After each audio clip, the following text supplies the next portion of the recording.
बातमी साताऱ्यातून दूध दर वाढीसाठी शेतकरी आक्रमक झालेले आहेत। 23 डिसेंबर पासून बेमुदत दूध बंद आंदोलनाचा इशारा या शेतकऱ्यांनी दिलेला आहे। अन्य जिल्ह्यातून होणारी दूध वाहतूकही बंद केली जाईल असा सुद्धा इशारा शेतकरी संघटनेने दिला आहे।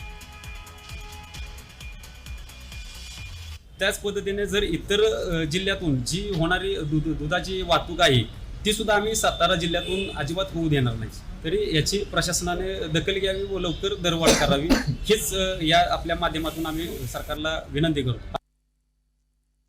आज गायच्या दुधाला 27 ते 28 रुपये दर मिळतो व म्हशीच्या दुधाला साधारण 47 रुपये दर मिळतो आणि याची जर बाजारात जर विक्री बघितली तर जवळपास दुप्पट आहे।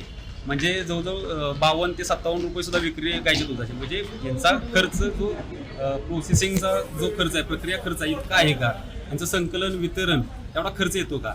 आज जे खाद्याचे वगैरे दर वाढलेले आहेत ते पाहता शेतकऱ्याला दूध व्यवसाय परवडत नाही।